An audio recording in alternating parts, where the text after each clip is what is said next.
রমজান মাসের একটা রাত আছে, এই রাতটা 1000 মাসের চাইতে উত্তম। সূরা কদরের 3 থেকে 5 নম্বর আয়াতে আল্লাহ বলেন, লাইলাতুল কদরি খায়রুম মিন আলফি শাহ। লাইলাতুল কদর, কদরের রাতটা, খায়রুম মিন আলফি শাহ, 1000 মাসের চাইতে উত্তম। কয় হাজার মাসের চাইতে?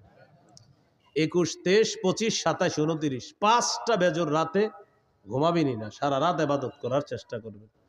27কে কেন্দ্র করে অপেক্ষা থাকেন না, 21 ইবাদত করবেন, 23তম রজনীতে ইবাদত করবেন, 25তম রজনীতে ইবাদত করবেন, 27, 29তম রজনীতে ইবাদত করবেন। বুখারীতে ইবনে আব্বাসের একটা রিওয়ায়াত আছে, উনি বলেন 24তম রজনীতেও লাইলাতুল কদর হতে পারে। বুখারীর বর্ণনা। কত? 24তম। এই বর্ণনা দেখার পর আমার নিজস্ব উপলব্ধি কি জানেন? শেষের দশকে জোর বেজোর বুঝি না, পুরা 10টা রাতই ইবাদতে কাটানো। শেষের দশক পুরো ইবাদতে কাটান। এর সহজ সিস্টেম, এতেকাফে বসে যান। এতেকাফে বসে যান, বাস শেষ দশক, শেষ 10 রাতটা আপনি শুধু ইবাদতে কাটাবেন। এর সহজ উপায় কি? এতেকাফে যদি বসে যান, তখন তো আপনি সারাক্ষণ ইবাদতে আছেন। সুবহানাল্লাহ। এই জন্য যারা এতেকাফে বসে তারা তো লাইলাতুল কদর পেয়েই যেগুলো। তো যাই হোক, এই রমজানটা শেষের দশকটা একদম মনোযোগ সহকারে প্রতিদিন ইবাদত করবেন, প্রতি রাত বেশি থেকে বেশি ইবাদত করবেন। আল্লাহ তৌফিক দান করেন। এরপরেও যেন বেজর রাত্রিগুলো একটাও আমাদের মিস না হয়। মনে থাকবে তো ইনশাআল্লাহ? আল্লাহ তৌফিক দান করেন। এই হলো রমজান মাসের গুরুত্ব। এখন আমরা জানবো রোজার গুরুত্ব। রোজা, রোজা, সিয়াম। সৌমের আবিধানিক অর্থ হলো আল ইমতিনা, বিরত থাকা। সৌমের আবিধানিক অর্থ হলো বিরত থাকা। কথা না বলাকেও সৌম বলা হয়। কথা না বলাকেও কি বলা হয় ভাই? কথা না বলা কাকে বলে দেখেন তো, আমার দিকে তাকান। এই যে কথা বললাম না, চুপচাপ থাকলাম, এটাকেও কি বলা হয়? সৌম বলা হয়। পেরেশান হেন না, হ্যাঁ? ফ্যান খুঁজতেছেন, পেরেশান হেন না, সমস্যা নেই। হ্যাঁ, আমার গরম দেখে উনি পেরেশান যে ফ্যান লাগবে না, ফ্যান লাগবে না। এটা হয়, এই মুহূর্তগুলো আপনার হঠাৎ গরম, হঠাৎ ঠান্ডা। কিছুদিন পরে হয়তো গরমকাল আল্লাহ তাআলা দিয়ে দিবেন। সৌমের আবিধানিক অর্থ আল ইমতিনা, বিরত থাকা। সৌমের আরেকটা আবিধানিক অর্থ হলো কথা বলা থেকে বিরত থাকা। এইটা আমাদের দেশে যদি আইন করা যাইত, রমজানে কথা না বলা, খুব ভালো হইতো। এমনি রোজা রাখে না খায়া, কিন্তু জিহ্বা বন্ধ রাখে না। মানে জিহ্বাকে খানা থেকে বন্ধ রাখলেও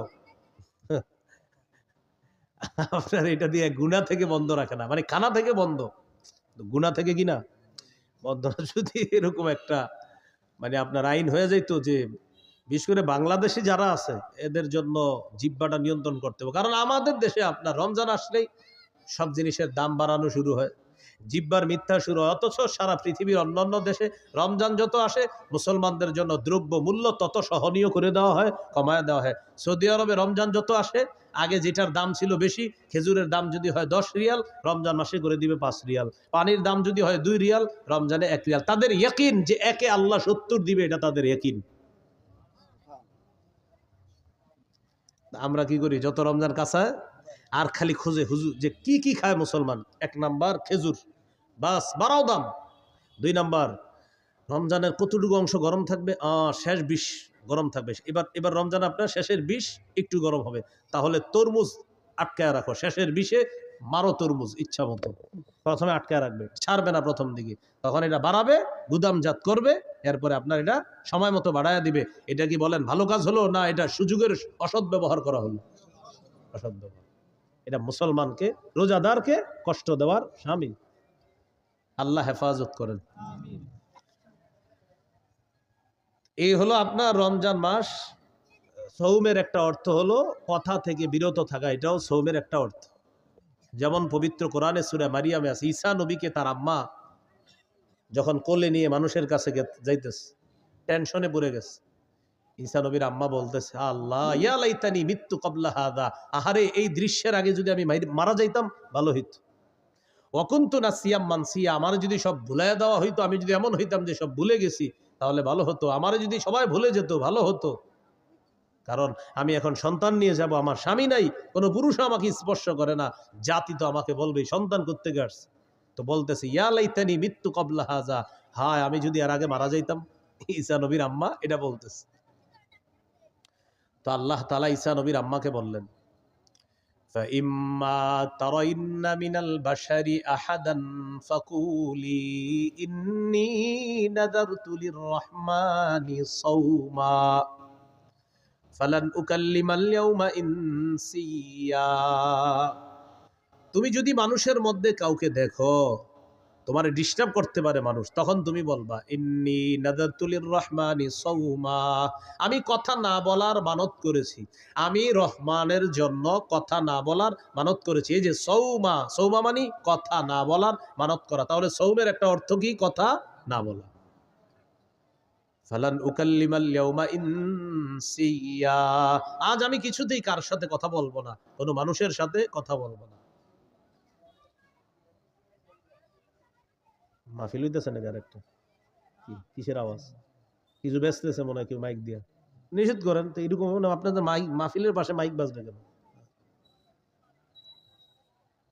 তো আল্লাহ তাআলা বললেন, মারিয়াম তুমি কোনো পুরুষকে যখন দেখবা, মানুষকে দেখার পর বলবা আমি রহমানের জন্য কথা না বলার মানত করেছি, আমি কারোর সাথে কথা বলবো না। খুব মন দিয়ে শুনবেন, বুঝাইতে চাইলাম সৌমের একটা অর্থ হলো কথা বলা থেকে বিরত থাকা। তো আমি বলতেছিলাম রমজান মাসে জিহ্বাটারে বিরত রাখার খুব চেষ্টা করা। কেন? একটু বুঝেন। হাদিসে আসছে রাসূল সাল্লাল্লাহু আলাইহি সাল্লাম বলেছেন সিয়াম হলো ঢাল, যতক্ষণ এই ঢালটাকে ছিদ্র না করা হবে। বলেন তো সিয়াম কি? ঢাল, জাহান্নাম থেকে বাঁচার ঢাল। এটাকে যতক্ষণ কি না করা হবে? ছিদ্র। রোজা নামক ঢাল ছিদ্র হয় দুটি অপরাধে। কয় অপরাধে?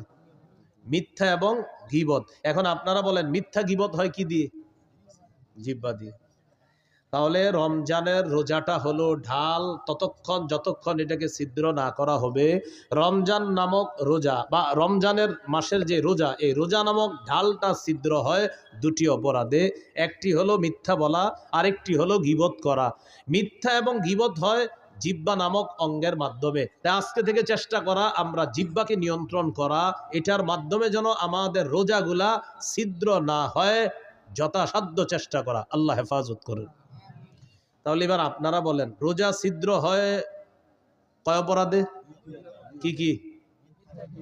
মিথ্যা আর গীবত হয় কোন অঙ্গের মাধ্যমে?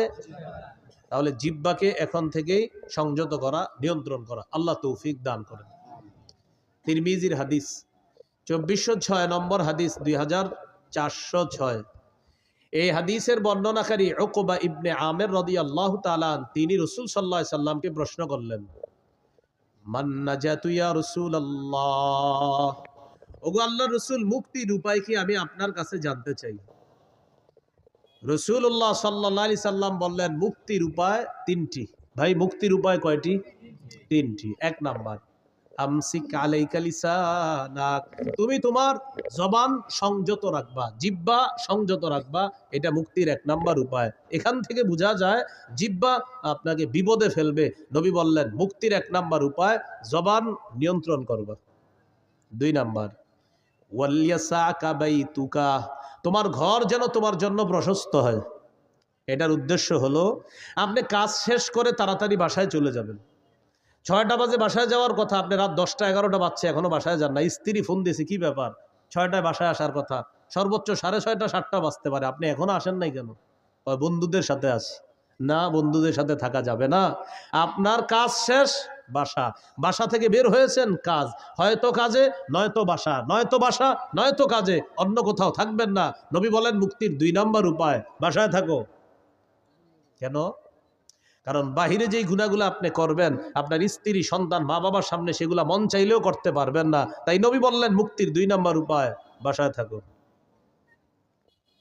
ওয়ালিয়াসাকা বাইতুকা, ঘর যেন তোমার জন্য প্রশস্ত হয়।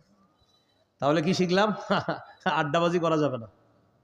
3 নাম্বার ওয়াবকি আলা খাতিআতিক, তুমি তোমার গুনাহের জন্য কান্নাকাটি করো।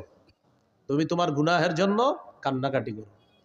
তাহলে এখানে মুক্তির 3টা উপায়। 1 নাম্বার জিহ্বা সংযত রাখা, জবান সংযত করা। বলেন তো রোজা নামক ঢাল ছিদ্র হয় কয় অপরাধে? কি কি? মিথ্যা গীবত হয় কি দিয়ে? নবী মুক্তির উপায় বলছে কয়টা? এর মধ্যে 1 নাম্বার কি নিয়ন্ত্রণ করা? জিহ্বা।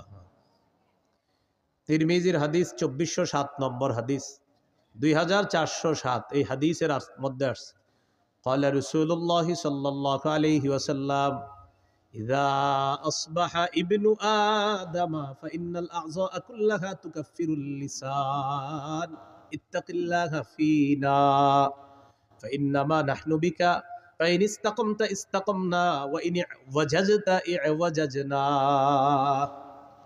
আদম সন্তান যখন সকালে ঘুম থেকে ওঠে, আমি আপনি আমরা যখন আগামীকাল সকালে ঘুম থেকে উঠব, আমার আপনার সমস্ত অঙ্গ প্রত্যঙ্গগুলা জিহ্বাকে ডাক দেয়। কাকে?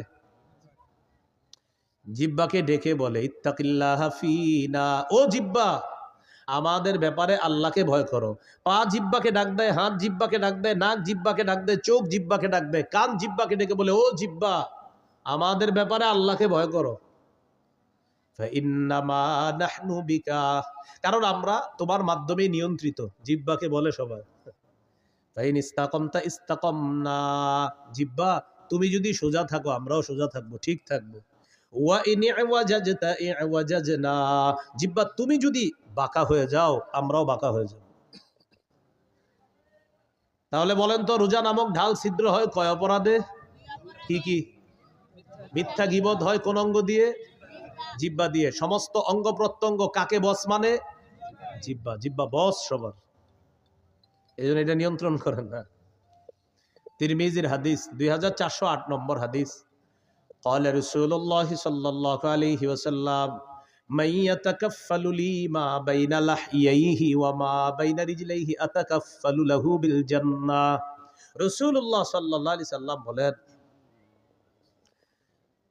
আমার কোন উম্মত যদি দুটি অঙ্গের নিশ্চয়তা আমাকে দিতে পারে, যে সে জিহ্বা দিয়ে গুনাহ করে না আর লজ্জাস্থান দিয়ে গুনাহ করে না, দুই চোয়ালের মাঝের অঙ্গ তথা জিহ্বা, দুই রানের মাঝের অঙ্গ তথা লজ্জাস্থান, এই দুটি অঙ্গ দিয়ে সে গুনাহ না করার নিশ্চয়তা যদি আমাকে দিতে পারে, আমি নবী তাকে জান্নাতে নেওয়ার জিম্মাদার হয়ে যাব। তিরমিজির হাদিস 2409 2409, قال رسول الله صلى الله عليه وسلم من وقاه الله شر ما بين لحييه وما بين رجليه دخل الجنة।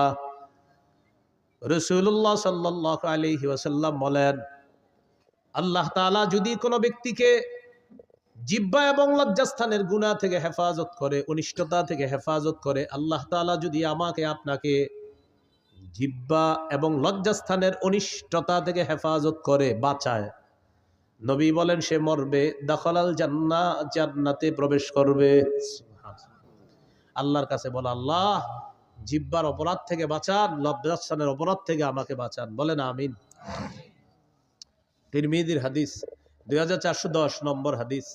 এই হাদিসের বর্ণনাকারী সুফিয়ান রাদিয়াল্লাহু তাআলা, তিনি রাসূলুল্লাহ সাল্লাল্লাহু আলাইহি ওয়াসাল্লামকে বললেন, হাদ্দিসনি বিআমরিন আ'তাসিমু বিহি ইয়া রাসূলুল্লাহ, হুজুর আমাকে এমন কিছু বলেন যেটা আমি মজবুত ভাবে আঁকড়ে ধরবো, এমন কিছু আমাকে বলেন। ফাকাল রাসূলুল্লাহ সাল্লাল্লাহু আলাইহি ওয়াসাল্লাম, কুর রাব্বিয়াল্লাহ সুম্মা ইসতাকিম, তুমি বলো আমার রব আল্লাহ, এটার উপর অটল থাকবা। বলেন রব্বিয়াল্লাহ, বলেন আবার রব্বিয়াল্লাহ, আল্লাহ আমার রব, বা আমার রব আল্লাহ। নবীজি বললেন তুমি এই কথাটা বেশি বেশি বলবা আর এটার উপর অটল থাকবা যে আমার রব আল্লাহ, আমার রব আল্লাহ, রব্বি আল্লাহ, আমার রব আল্লাহ। এর মানে হলো লা ইলাহা ইল্লাল্লাহ, আরো যত কিছু আছে এগুলা বেশি বেশি বলা, মানে আপনি স্বীকৃতি দেওয়া আমার রব আল্লাহ, এই কথার উপর অটল থাকা।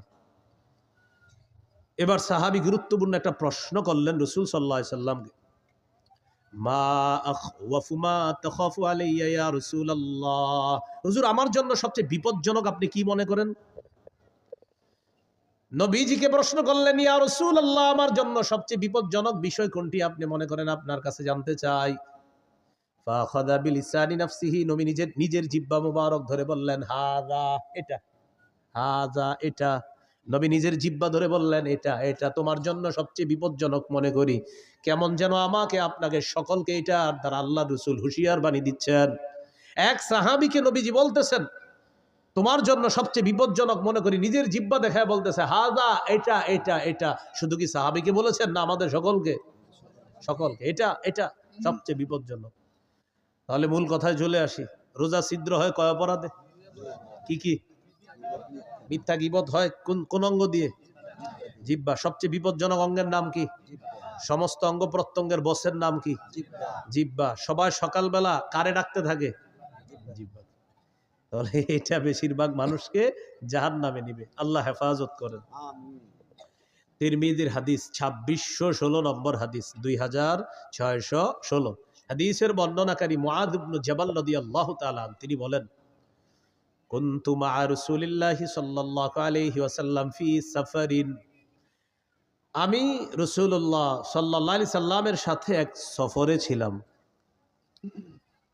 فأصبحت يوما قريبا منه ونحن نسير فأصبحت قريبا منه ونحن نسير নবীর সাথে এক সফরে ছিলাম। সফরে চলতে চলতে একদিন সকালবেলা নবীর কাছাকাছি পৌঁছে গেলাম। বুঝছেন তো সফরটা, মানে ওই যুগের সফর কেমন হতো? কেউ হেঁটে, কেউ ঘোড়ায়, তো এইভাবে লম্বা বাহিনী। তো সাহাবী বলেন ওই সফরের মধ্যে আমিও ছিলাম। আমি একদিন নবীর কাছাকাছি চলে গেলাম সকালবেলা। সকালবেলা নবীর কাছাকাছি যাওয়ার পর আমি নবীজিকে গুরুত্বপূর্ণ একটা বিষয়ে জানতে চাইলাম। তাহলে এই বিষয়গুলো আমাদের গুরুত্ব সহকারে জানতে হবে। হ্যাঁ, সবাই খুব মন দেন। সাহাবী বললেন, আখবিরনি বিআমালিন ইউদখিলুনিল জান্নাহ ওয়া ইউবাঈদুনি মিনান নার।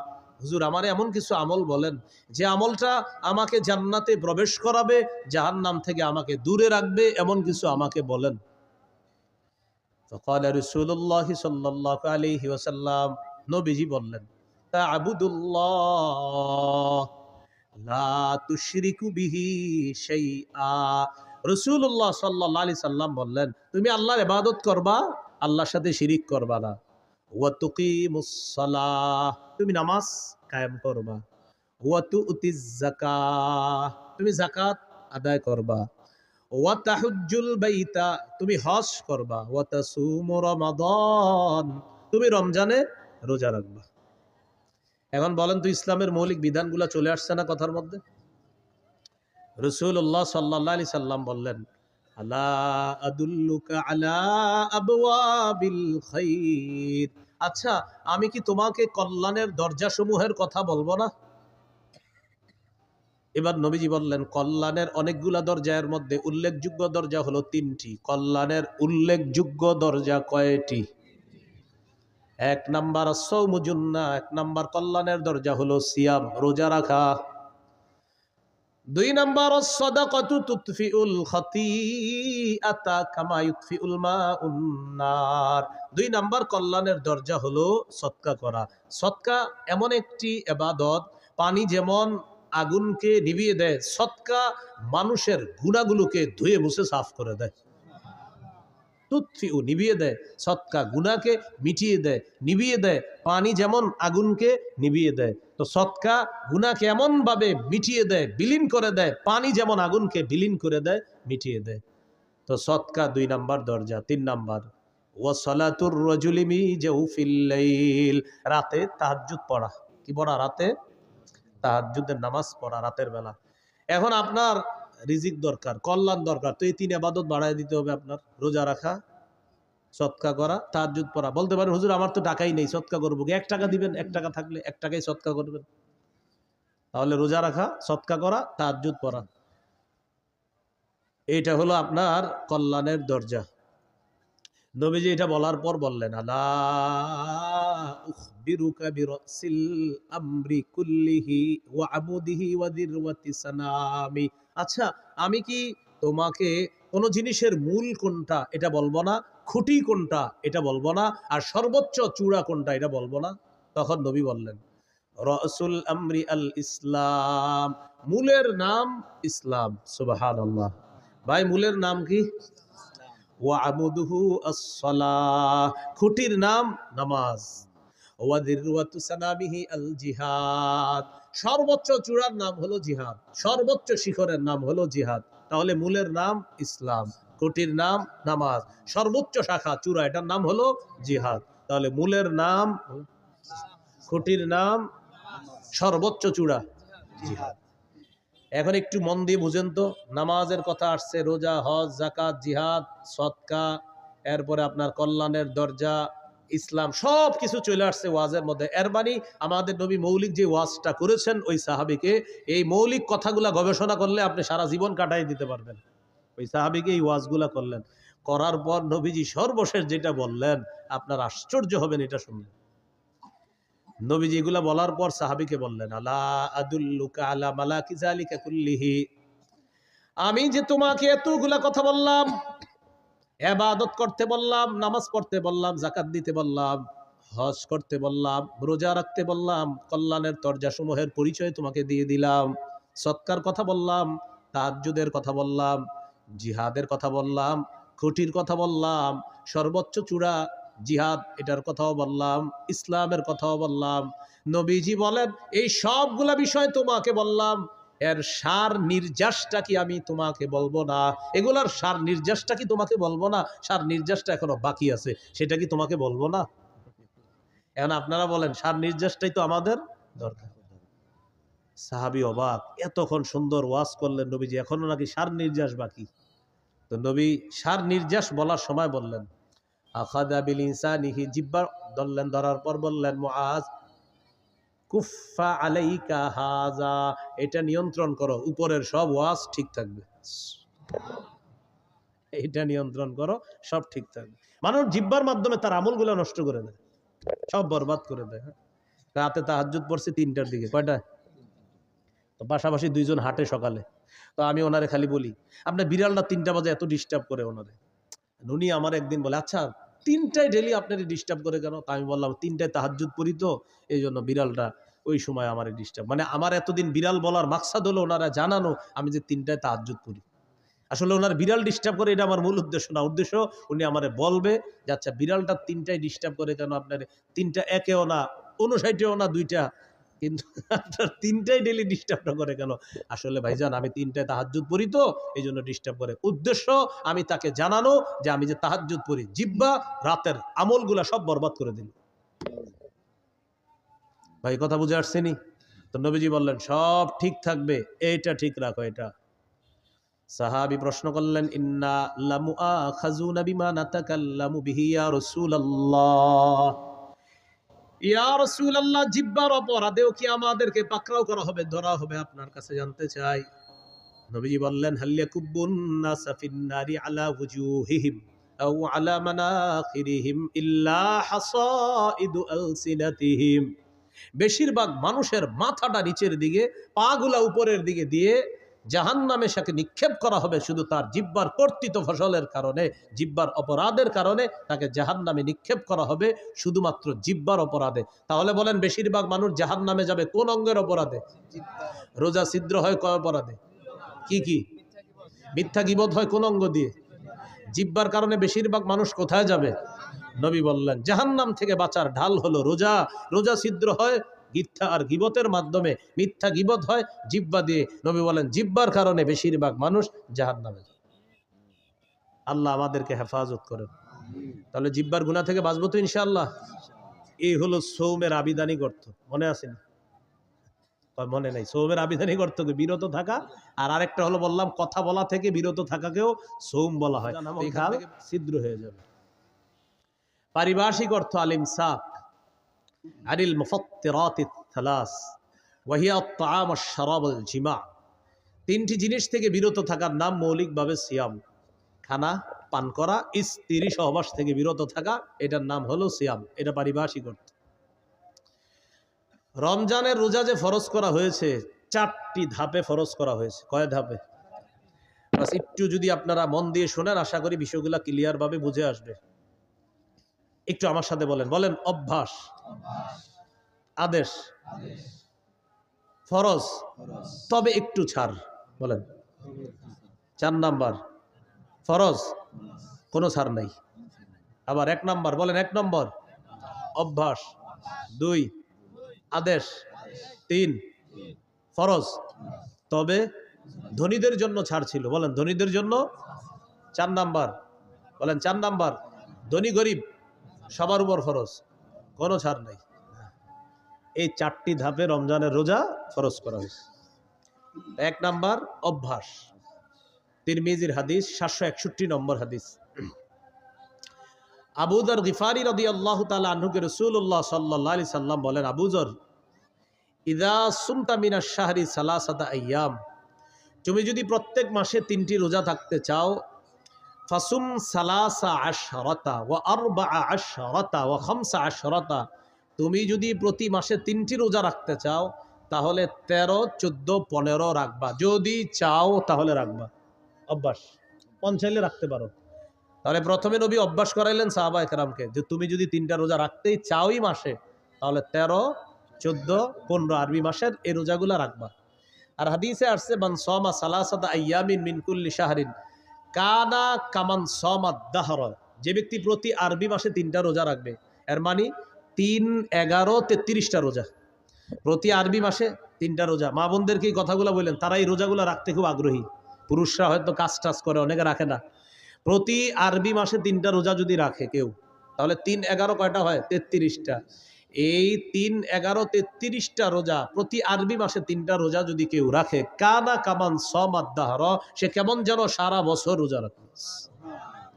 যদি এই অফারটা রমজান মাসের পরে শাওয়াল মাসেও আছে। রাসূলুল্লাহ সাল্লাল্লাহু আলাইহি সাল্লাম বলেন, মান সামা রমাদান, যে ব্যক্তি রমজানের পুরা রমজান রোজা রাখলো, সুম্মা আতবাহু সিত্তাম মিন শাওয়াল, এরপরে শাওয়ালের 6টা রোজা রাখবে, কানাকা সিয়ামিদ দাহরি কুল্লি, সে যেন সারা বছর রোজা রাখলো। তাহলে একটা হলো 11 মাস, 3, 11, 33টা, এটা একটা অফার আছে। আর একটা হলো শাওয়ালের 6টা রোজা, ওইটাও একটা অফার আছে। তো যাই হোক, আমাদের মূল আলোচনা ছিল 1 নাম্বার অভ্যাস, নবীজি অভ্যাস করাইছে, চাইলে 3টা রোজা আরবি মাসে রাখতে পারো। 2 নাম্বার কি ছিল? আদেশ। সহিহ বুখারীর 2002 নম্বর হাদিস, আয়েশা সিদ্দিকা রাদিয়াল্লাহু তাআলা আনহার বর্ণনা, তিনি বলেন, কানা ইয়াউমু আশুরা, আশুরার দিনটা এমন ছিল, তাসুমুহু কুরাইশুন ফিল জাহিলিয়াহ, জাহিলি যুগে কুরাইশরা মুহররমের 10 তারিখে রোজা রাখত। ওয়া কানা রাসূলুল্লাহ সাল্লাল্লাহু আলাইহি ওয়াসাল্লাম ইয়াসুমু, নবীজিও মুহররমের 10 তারিখে রোজা রাখতেন। খুব বুঝেন, জাহিলি যুগে কুরাইশরা মুহররমের 10 তারিখে রোজা রাখতো। আমাদের নবীজি সাল্লাল্লাহু আলাইহি সাল্লাম তিনিও রোজা রাখতেন। কবে? মুহররমের 10 তারিখ। ফালাম্মা কাদিমাল মাদিনা, নবীজি যখন মদিনা আসলেন, আসার পর দেখে ইহুদিরা মুহররমের 10 তারিখে রোজা রাখে। ফাকালা রাসূলুল্লাহ সাল্লাল্লাহু আলাইহি ওয়াসাল্লাম, নবীজি বলেন, আচ্ছা তোমরা আজকে রোজা রাখো কেন মুহররমের 10 তারিখে? ইহুদিরা জবাব দিল, হাদা ইয়াউমুন নাজ্জাল্লাহু ফীহি মূসা, এটা এমন একটা দিন যেই দিনে আল্লাহ মুসা নবীকে ফেরাউনের বাহিনী থেকে মুক্তি দিয়েছিলেন। ফাসামাহু শুকরান লিল্লাহ, মুসা নবী শুকরিয়া আদায় করার জন্য মুহররমের 10 তারিখে রোজা রাখছে। আমরা তার অনুসরণে মুহররমের 10 তারিখে রোজা রাখি। কাদের বক্তব্য? ইহুদিদের। আমাদের নবীজি বললেন, মুসা নবীর অনুসরণ করা বা তাকে মহাব্বত করার ক্ষেত্রে তোমাদের চেয়ে বেশি দাবিদার, হকদার আমরা। সুবহানাল্লাহ। মুসা নবীকে অনুসরণ করার ক্ষেত্রে আমরা বেশি হকদার, মুসা নবীর সুন্নাহ পালন করার ক্ষেত্রে আমরা বেশি হকদার, মুসা নবীকে ভালোবাসার ক্ষেত্রে আমি আর আমার উম্মত বেশি হকদার, মুসলমান যারা। নবীজি গুরুত্ব দিয়ে মুহররমের 10 তারিখে রোজা রাখা শুরু করলেন। সাহাবীদেরকে আমারও বিসিয়ামিহি আদেশ করলেন, এখন থেকে মুহররমের 10 তারিখে তোমরাও রোজা রাখবা। অন্য বর্ণনায় আসে মুহররমের 10 তারিখে তোমরা রাখবা, যেহেতু ইহুদিরা রাখে তোমরা আগে পরে একটা রাখবা, হয়তো 9, 10 রাখো, না হয় 10, 11 রাখো, তাদের বিরোধিতা করো। বুঝে আসছিনি? তাহলে এটা কি অভ্যাস না হুকুম? তাহলে 1 নাম্বার ছিল অভ্যাস, 2 নাম্বার হুকুম, আমারও বিসিয়ামিহি, এই মুহররমের 10 তারিখে রোজাটা রাখো তোমরা। 3 নাম্বার ফরজ, তবে একটু ছাড়। কাদের জন্য? ধনীদের জন্য। সূরা বাকারার 183 নম্বর আয়াতে আল্লাহ বলেন, ইয়া আইয়ুহাল্লাযীনা আমানু কুতিবা আলাইকুমুস সিয়াম, হে ঈমানদারগণ, তোমাদের উপর সিয়াম ফরজ করা হয়েছে। কামা কুতিবা আলাল্লাযীনা মিন ক্বাবলিকুম লাআল্লাকুম তাত্তাকুন, যেমনি ভাবে পূর্ববর্তীদের উপর সিয়াম ফরজ করা হয়েছে। তাহলে এবার সিয়াম ফরজ করা হয়ে গেল। তবে পরের আয়াতে আল্লাহ বলেন, ওয়া আলাল্লাযীনা ইউতীকুনাহু ফিদিয়াতুন তাআমু মিসকিন, সম্পদশালী মানুষের মধ্যে যাদের জন্য রোজা রাখতে কষ্ট হয়, সম্পদশালীদের মধ্যে যাদের জন্য রোজা রাখতে কি হয়? কষ্ট হয়, তারা চাইলে রোজা না রেখে ফিদিয়াতুন, একটা ফিদিয়া আদায় করে দিবে। তাআমু মিসকিন, অসহায় মিসকিনদেরকে একদিন খাওয়ায়া দিবে। তাহলে 3 নাম্বার ফরজ রোজা, তবে ধনী মানুষ যারা, তারা যদি রোজা রাখতে কষ্ট হয় তাহলে একটা রোজার বিনিময়ে একজন মিসকিনকে খাওয়ায়া দিবে ফিদিয়া হিসাবে। এটা ছিল 3 নাম্বার ফরজ, তবে একটু ছাড়। 4 নাম্বার ফামান শাহিদা মিনকুমুশ শাহরা ফালইয়াসুমহু। শোনো, আর ছাড় নাই, তোমাদের মধ্যে যারা রমজান মাস পাবা, সে ধনী হোক গরিব হোক, ওজোর ছাড়া আর রোজা ভাঙা যাবে না, সবার রোজা রাখতে হবে, সে ধনী হোক গরিব হোক। তাহলে ধনী হোক গরিব হোক, আগের বিধানটা এটার মাধ্যমে রহিত করে দেওয়া হয়েছে। ফামান শাহিদা মিনকুমুশ শাহরা, তোমাদের মধ্যে যারাই রমজান পাবা ফালইয়াসুমহু, সেই রোজা রাখতে হবে, চাই ধনী হোক চাই গরিব হোক। এই হলো 4টি ধাপে আল্লাহ রোজা ফরজ করছে। তাহলে 3 নাম্বারটা একটু শিথিল ছিল, 4 নাম্বার আর কোনো শিথিল নেই, ফরজ। রোজা ফরজ হওয়ার পর 2 নাম্বার কি ছিল? ওলামা হযরত না অন্যরা বলবেন 2 নাম্বার কি ছিল? আদেশ। রমজানে রোজা ফরজ হওয়ার পর এই আদেশটা চলে গেল। হাদিসে আসে তারাকা ইয়াউমা আশুরা ফালাম্মা ফুরিদা রমাদান, রমজানের রোজা যখন ফরজ হলো, নবীজি কি করলেন? তারাকা ইয়াউমা আশুরা, আশুরার দিনে রোজা যে গুরুত্ব দিয়ে রাখতেন, এই বিধানটা নবী শিথিল করে দিলেন। নবী এই বিধানটাকে আপনার শিথিল করে দিয়ে ঘোষণা করে দিলেন, ফামান শাআ সামা ওয়ামান শাআ তারাকা। শোনো, রমজানের রোজা যেহেতু ফরজ হয়ে গিয়েছে, এখন আর তোমরা আবশ্যক না মুহররমের 10 তারিখে রোজা রাখা। মন চাইলে রাখবা, মন না চাইলে রাখবা না, কারণ এখন রোজা ফরজ করা হয়েছে। বুঝে আসছি নি?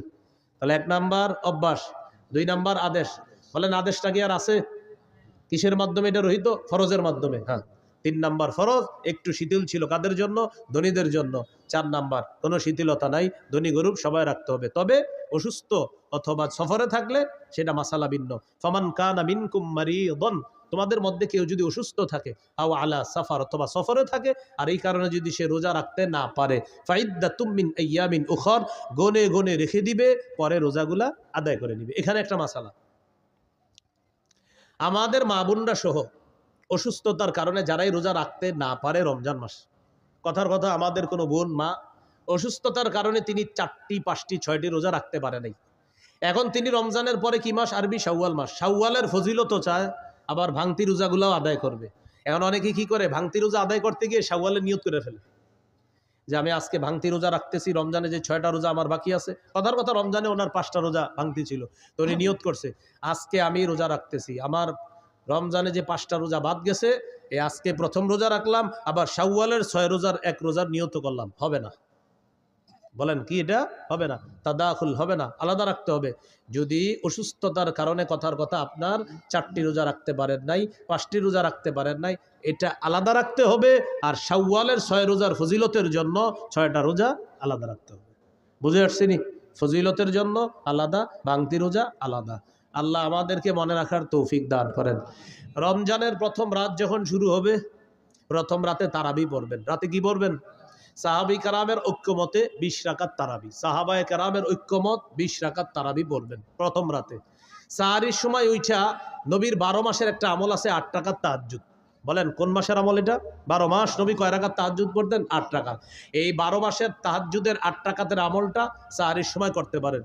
হুজুর কেন 12 মাস করলে সমস্যা কি? আপনি কইরেন, আজকেও কইরেন, সমস্যা নেই, আজকেও আপনি 8 রাকাত কইরেন। কিন্তু রমজানে যেহেতু সাহারির সময় আল্লাহ আমাদেরকে উঠাইয়া দেয়, যেহেতু আমরা উঠি, একটা সুযোগ আছে আমাদের, তো এই সুযোগটা গ্রহণ করে রমজানে আমরা 8 রাকাত তাহাজ্জুদ পড়ার চেষ্টা করব।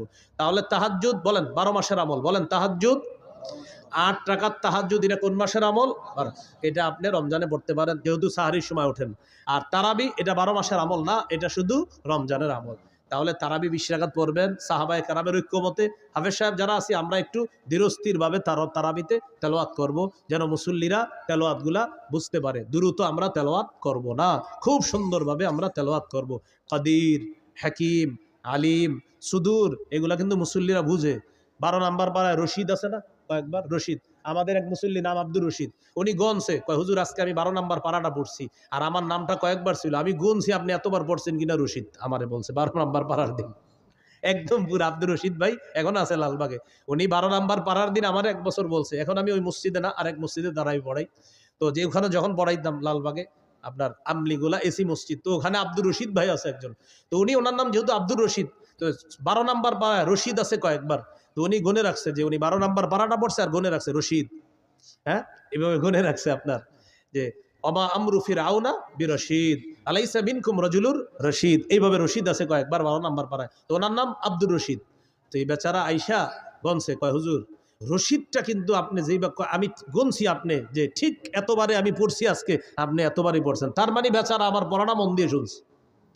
তো এই জন্য বলতে চাইলাম মুসল্লিরা কিন্তু আছে যে উনি শুনতে চায় যে আজকে আমি যে পারাটা পড়ছি এখানে ইন্নাল্লাহ আলা কুল্লি শাইইন কাদির পড়ছি, মানে অনেকে দেখবেন আপনি যেটা পড়বেন উনিও দিনের বেলায় পারাটা তেলাওয়াত করে, তো রাতের বেলা উনি অপেক্ষা থাকে যে এই পৃষ্ঠার শেষে তো একটা হাকিম আছে, হুজুর দিয়ে হাকিম পড়লো না, উনি অপেক্ষা থাকে উনি হাকিম পড়বে, উনি খবির পড়বে, উনি আলিম পড়বে, তো এটা তো আগ্রহ, এটা ভালো। এই জন্য আমরা একটু বুঝিয়ে শুনিয়ে তাদেরকে পড়ার একটু চেষ্টা করব, বলেন ইনশাআল্লাহ।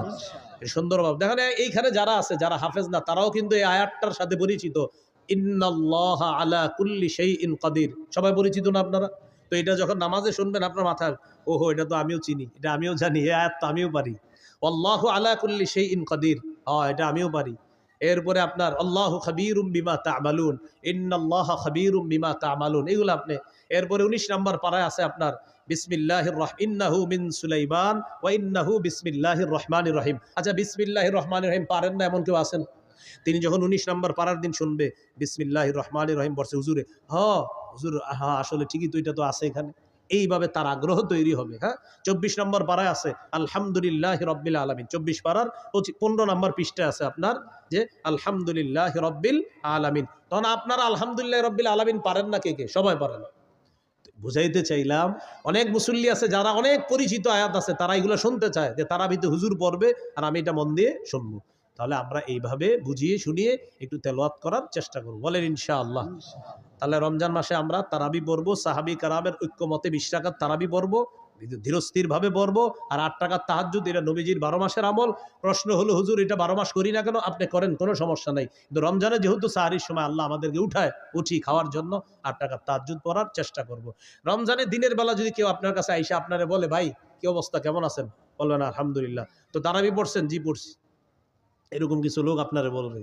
কয় রাকাত পড়ছেন? বলবেন তারাই পড়ছি তো 20 রাকাত পড়ছি। 8 পড়েন নাই? বলবেন 8ও পড়ছি। 20 পড়ছেন? 20ও পড়ছি। আরে 20 8 দোনোটাই পড়ছেন, এটা কোনো কথা? পড়েন নাই কি? বলবেন ঝগড়া পড়ি নাই। কি পড়ি নাই? ঝগড়া। পড়ছেন কি? বলবেন 20ও পড়ছি 8ও পড়ছি। তো 20 কি বললেন? বলবেন সাহাবায়ে কেরামের ঐক্যমতে 20 রাকাত তারাবি, এটা পড়েছি। 8 কি বললেন? নবীজির 12 মাসের আমল তাহাজ্জুদ 8 রাকাত, এটাও পড়েছি। পড়েন নাই কি? ঝগড়া পড়ি নাই। যে নিয়তে আপনি আসছেন এটা আমি পড়ি নাই। আসসালামু আলাইকুম জান। নবীজি বলে দিয়েছেন ফা ইনসাবাহু আহাদুন, কেউ যদি তোমার সাথে ঝগড়া করতে আসে বলবা ইন্নী ইমরুউন সাইম, ভাই আমি রোজাদার, ঝগড়া করতে পারবো না। মনে থাকবে তো ইনশাআল্লাহ? আল্লাহ তৌফিক দান করেন। ইনশাআল্লাহ আশা করি আমি আগামী 5-6 দিনের মধ্যে রমজান বিষয়ক আমার একটা কিতাব বের হয়ে যাবে ইনশাআল্লাহ। ওই মিম্বরের আমানত 8 খণ্ড আবাদত আসে, 9ম খণ্ডের মধ্যে আলোচনা হলো যাকাত, রমজান, হজ। 9ম খণ্ডের আলোচনা যাকাত, রমজান, হজ, কোরবানি, মুহররম। যাকাত, রমজান, হজ, কোরবানি, মুহররম, সফর। সফরে কিছু কুসংস্কার আছে, এই পুরো আলোচনাগুলো 9ম খণ্ডে আছে। তো ওলামা হজরতদের অনেকে বলে ওইটা কবে আসবে, আমি আসলে 6 মাস ধরে বলতেছি আসবে আসবে, এখনো আসে না। তো সর্বশেষ বলতেছি ইনশাল্লাহ আশা করি 5-7 দিনের মধ্যে এটা যে কোনোভাবে ইনশাল্লাহ আনার চেষ্টা করতেছি। তাও ইনশাল্লাহ কিন্তু বারবার বলতেছি, আপনার আবার এরকম বলার সুযোগ নাই, কই বললেন তো 5-7 দিনের মধ্যে আসে নাই, তো বারবার বলতেছি ইনশাআল্লাহ আসবে। হ্যাঁ, তো এটা আপনারা একটু সংগ্রহ করে নেবেন। এখন ওই গাড়িতে 1 থেকে 8 খণ্ড আছে, এখন গাড়িতে 1 থেকে 8 খণ্ড আছে, যাদের প্রয়োজন হয় নিতে পারেন। 1 নম্বর খণ্ড সন্তানের 64টা অধিকার, 2য় খণ্ড শিরিক বেদাত কুফুর তাওহীদ, 3য় খণ্ড হালাল হারাম সুদ, 4র্থ খণ্ড স্বামী স্ত্রীর অধিকার, 5ম খণ্ড লা ইলাহা ইল্লাল্লাহর ব্যাখ্যা, 6ষ্ঠ খণ্ড নামাজ, 7ম খণ্ড পাক নাপাকের মাসালা। যেমন শীতকালে ইমাম সাহেবরা প্রশ্ন করেন হুজুর ঢিলা নিলে হবে না, পানি কি নিতে হবে? আর গরমকালে প্রশ্ন করে হুজুর পানি নিলে চলবে না, ঢিলা নিতে হবে, এখন করবেন কোনটা? এটা 7ম খণ্ডে আলোচনা আছে। 8ম খণ্ডে আপনার নামাজের মাসালাগুলা আলোচনা আছে 8ম খণ্ডে। যাদের প্রয়োজন হয় গাড়ির কাচ না ভেঙে গাড়ি থেকে সংগ্রহ করতে পারেন। আসসালামু আলাইকুম ওয়া রাহমাতুল্লাহি ওয়া বারাকাতুহু। হ্যাঁ, সাহরি খাওয়ার পরে যদি সময় থাকে অবশ্যই তাহাজ্জুদ পড়তে পারবেন। যদি সাহরি খাওয়ার পরে আপনার এখনো আধা ঘন্টা বাকি, তাহাজ্জুদ পড়বেন, কোনো সমস্যা নেই। হ্যাঁ,